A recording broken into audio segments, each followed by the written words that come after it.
my 7x12 Freedom trailer. It has a 3-foot nose extension. I wanted to build a moto camper that would be comfortable to stay in for 3 or 4 days, whether I was alone or with my wife. So I put some of the creature comforts in this camper, but not all of them. I'll probably have some upgrades that I will make in the future. You can see from the pictures the starting point was a very good one.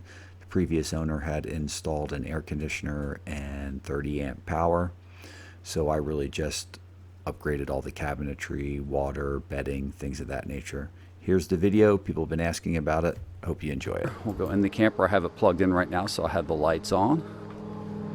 So go through our little screen, and pardon, this will kind of be jumbled together a little bit. But that is the kitchen area. The great thing about the trailer is with that 3-foot nose extension, all the cabinets against the far wall there are actually in the extension area. The extension happens right here.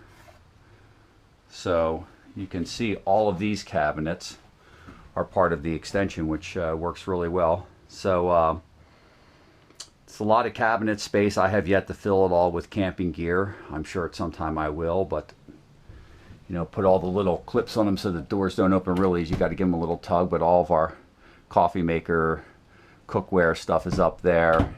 Usually over here I keep an extra fan.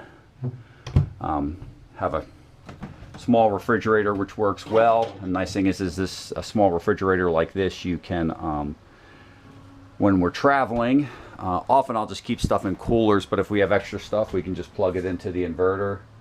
Have a little RV style radio there and a little TV, some extra videos to watch. Down here is our box. That's the inverter. That is the circuit breaker for the 30 amp hookup, and all those wires running into the top unit, that is for the electric motors, which I can drive the trailer with. It's remote control, which is nice. Like I said, I can move the trailer around in my driveway just using basically a small remote control. Anywho, so that's the... Here are some pictures of the remodel of the kitchen area. All of these cabinets were from an old kitchen remodel that I did, so essentially they were all free. Worked out very well. Hope you enjoy it. If I go camping in this with my wife, we're only going to go out for 2 nights or 3 nights. It doesn't need to be, you know, all the comforts of home. So what I did do was, we have pressurized water here, and the way I did it was I put in a 7-gallon diaphragm tank. These tanks are used, sorry for the jumbling around on the camera there, that didn't work as expected. So that's a 7-gallon diaphragm tank. Where I live, people use these on their wells. Helps to stabilize water pressure. So all I did was run that PVC there. You can see the valve there. I just hook our garden hose up to that, open up the valve, fill it with 7 gallons, and then we have pressurized water. It has a Schrader valve on it, so when I'm filling it, I'll take all the air out of it, fill it with 7.5 gallons, pressurize the tank with just a standard bicycle pump to 30 pounds. And with 30 pounds, we get about 2.5 to 3 gallons of water flow at the sink. And then you just put another 30 pounds in it. It's a pretty quick workaround for this type of camper, you know, something you're only going to use for 3-4 days. Then on that side is just the drain, just a standard 5-gallon drain with a funnel there. We just empty that wherever we want to empty it. In the back, you probably saw an extra tank. That extra tank is just extra 5 gallons of water in case we need additional water while camping. So there's been a couple we went camping about 4 days ago, so let's see. Yeah, so we still have some water pressure. So that works well.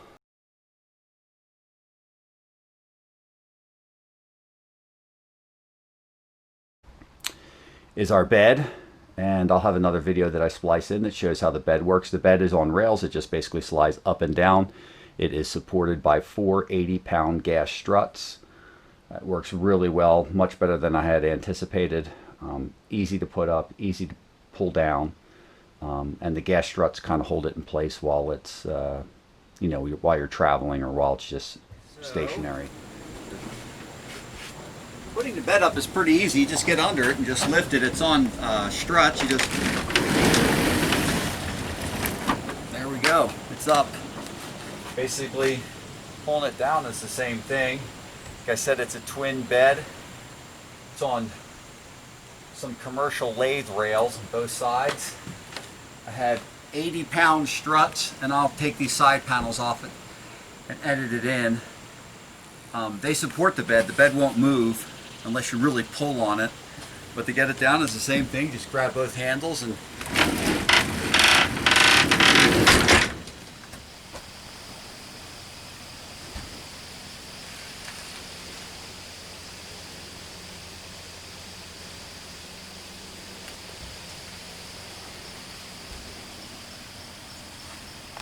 some pictures of the bed being built. I bought 4 of those rail sliders off of Amazon. You can see the 4 gas struts. They had to be offset so that they would not bind with each other. The bed has worked very well. The one improvement I would make is to build an aluminum 2020 frame. That would add some torsional rigidity to the system. Some winter stuff. I usually have a couple towels up there for showering. Have a little privacy thing here. Works multiple ways. If I'm getting changed, I can get changed here and have the back down, and no one can see me. But more importantly, if my wife and I are here together and the bed's down and she's still sleeping and somebody wants to come in and grab a cup of coffee or something, I can just pull that down and then she can still rest in peace. Also, usually we set her table up down under here and plug in, and then she can do her computer work on this side. I got some, the plugins. We have, a 30 amp hookup here, trim, kind of enclose that, and then repaint all the cabinets one last time.